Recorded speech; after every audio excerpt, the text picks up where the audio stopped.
मध्य प्रदेश की दारुल हुकूमत भोपाल में 24 जुलाई की रात 8 बजे से पूरे शहर में 10 दिन का लॉकडाउन लगाने के हुकूमत के फैसले के बाद मुसलमानों में बेहद बेचैनी देखी गई। इस सिलसिले में शहर काजी सैयद मुश्ताक अली नदवी ने ज़िला इंतज़ामिया और हुकूमत के ज़िम्मेदारान से गुफ्तगू की और मीडिया के ज़रिए अवाम को यकीन दिलाया कि इंशाअल्लाह ईद उल ज़ुहा के मौके पर हर साल की तरह इस साल भी कुर्बानी होगी। जी भाई साहब, आज मीटिंग में क्या तय हुआ है? क्या बिस्मिल्लाहिर्रहमानिर्रहीम। ये बात मैं सबसे पहले ये बात वाज़ेह कर देना चाहता हूँ कि आज नहीं, इससे पहले हमारी प्रशासन के साथ कई मिशेशन हो चुकी हैं। हर मिशेशन के अंदर मैंने ताकत के साथ ये बात कही है कि हमारा त्यौहार आ रहा है, इसमें कुर्बानी होना चाहिए और इसके अंदर जो जो एहतियात हैं आप बताइए, हम करेंगे। इससे पहले भी मैंने हर में कहा है, जिम्मेदारी हमारे साथ रहा है। हर मीटिंग के अंदर मैंने ताकत से ये बात कही है कि इंशाअल्लाह कुर्बानी होगी, आप उसके लिए हमको बताएं। आज की मीटिंग में उनसे ये कह दिया कि हमारी कुर्बानी का त्यौहार आ रहा है, इसमें कुर्बानी होगी। अब इसके लिए जो जो आपकी तरफ से एहतियात बताइए, हम उसका पालन करने की कोशिश करेंगे। इंशाअल्लाह आप सब बेफिक्र रहें। मैं पहले दिन से मैंने ये बात कही है कि इंशाअल्लाह कुर्बानी होगी। आज शरीर बात हासिदीन, बात शर करने वाले जिस तरह भोपाल के अंदर माहौल बिगाड़ना चाहते हैं, इनसे आप होशियार रहिए। ये आपका काजी कोई बेकाऊ काजी नहीं है। इंशाअल्लाह इस्लाम और मुसलमानों के लिए जिंदा है, रहेगा।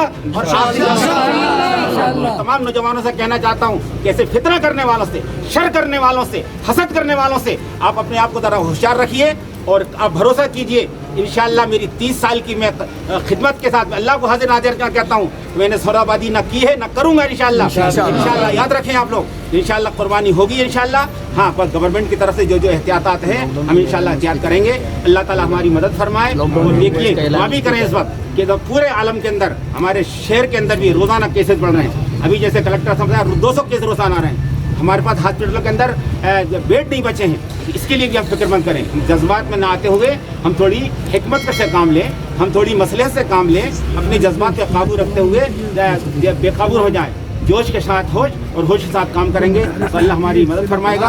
हम दुआ करेंगे अल्लाह ताला हमारी मदद फरमाए। अल्लाह ताला कुर्बानी का जो त्यौहार है हम खैर और आफियत से मना लें, इसके लिए इंशाअल्लाह बात करेंगे। तो सर वो गाइडलाइन क्या कब देंगे? अभी इंशाअल्लाह, अभी हमारी काजी साहब ये जैसे गृह मंत्री साहब ने ऐलान किया है कि लॉकडाउन का, तो उस सिलसिले में अगर लॉकडाउन हो जाता है सब कैसे? अभी बात होगी इंशाअल्लाह सब उसके। अभी देखिए उस सिलसिले में इंशाअल्लाह कुर्बानी होगी, इंशाअल्लाह कुर्बानी करेंगे। बस नहीं काजी साहब, अगर लॉकडाउन हो जाता है तो फिर क्या कर सकते हैं उसमें? कुर्बां बकरीद आने वाली है। आज हमारी तमामी ज़िम्मेदारों से बात हुई है, अहम ज़िम्मेदारों से। सबकी ये राय, सबसे बात मुत्तफ़क़ा तौर से फैसला हो गया है कि इंशाअल्लाह कुर्बानी जिस तरह होती थी कुर्बानी होगी।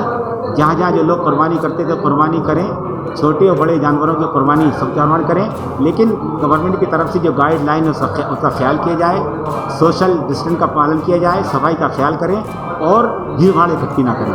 अल्लाह ताला सबकी कुर्बानी को कबूल फरमाए और इखलास के साथ अल्लाह ताला सबको कुर्बानी करने की तौफीक अता फरमाए। मसला जो था वो ये था कि जैसे रास्ते में जो कुर्बानी का जानवर लेके आ रहा है तो उसके रिगार्डिंग कोई रोकता है तो नहीं, उससे ये बात हो गई है, नहीं उसमें कोई ऐसे परेशान नहीं करेंगे। तो हमने कहा कि हमारा तो जानवर जो है देहात से एक आदमी जानवर लेकर चलता है। जिस दिन बच्चा पैदा होता है बकरी के हैं जानवर के, उस दिन ही नियत कर लेता है गांव वाला कि हम शहर में बकरी के ले जाकर बेचेंगे। ज़रा साल भर तक उम्मीद लगाए बैठा रहता है, तो उसको अगर आ रहा है तो उसमें आने में किसी किस्म की परेशानी नहीं होना चाहिए। क्या ऐसा जिस तरह मदद में कुर्बानी होकर 3 लोग इससे लिया करते थे, तो इस बार से सर्दियों में हाँ होगा, तीनों जगह इंशाल्लाह होगी। जहाँ जो देखिए हमने देखिए एक बात फिर दोबारा सुन ली, जहाँ जो हजरात जिस तरह कुर्बानी करते थे सब हजरात कुर्बानी का निज़ाम बनाए हैं। इसमें कोई गवर्नमेंट की तरफ से पाबंदी नहीं है। छोटे जानवर बड़े जानवर की कुर्बानी करें।